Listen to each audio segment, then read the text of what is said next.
Thailand's army says it's launched airstrikes after one of its soldiers was killed in fighting along its disputed border with Cambodia.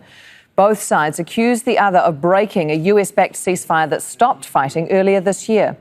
Residents are fleeing border areas as tension escalates. Officials in Cambodia say 3 civilians were severely injured in the clashes. In Thailand, the military says more than 385,000 civilians across 4 districts are being evacuated. Thailand says 7 of its troops were wounded when its forces came under fire from Cambodian forces in the Chongbuk area. Cambodia's defence ministries accused Thailand of launching an attack on 2 border provinces, saying its forces did not retaliate. Thitinan Sudarak is a professor of political science at Chulalongkorn University and joins us now from Bangkok in Thailand. Thank you so much for your time. Thailand launching these airstrikes, but Cambodia saying they did nothing to deserve it. So what then do you make of this latest escalation? This is a pattern that we've seen before. Both sides have their own perspectives and arguments. You can see that on the Thai side, they're saying that one soldier has been injured, and on the Cambodian side, they said they haven't done anything. We've seen this kind of pattern of mutual denial before. The pattern has been that there would be provocation from the Cambodian side, escalation, retaliation on the Thai side. This was put to a pause with the Trump Truce Peace Accord signed in Kuala Lumpur, Malaysia, at the end of October when Trump came through Asia. But now we're seeing resumption of violence, and I think we'll see some escalation.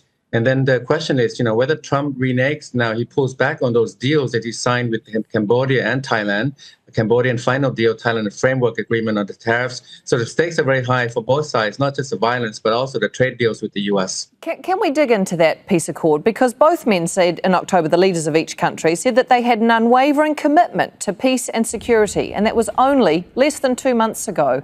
And so I'm wondering if you think the details of that agreement were properly thought out or properly planned for, given that this has been such a tit-for-tat relationship for so long. Yes, the tit for tat, the violence on both sides have been ongoing for most of this year. And that peace accord was an expedient outcome, expedient to bring Trump to the region to attend the ASEAN summits, related summits, and then to put a stop for a temporary stop on the Thai-Cambodian conflict in order to strike the trade deals.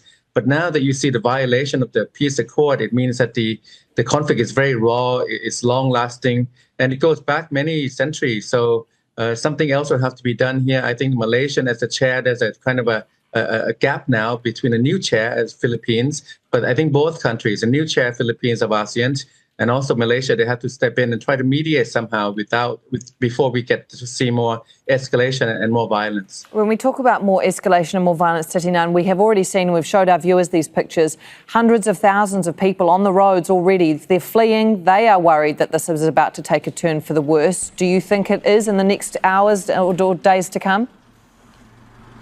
Yeah, I think that now it's likely to get worse because there's no backstop to it. The backstop was the peace accord, but now you see both sides going at it again. There's also the domestic elements here. In Cambodia, I think that they're under a lot of pressure, the Hun Manet regime, Hun Sen, for being the center of scam networks in the region.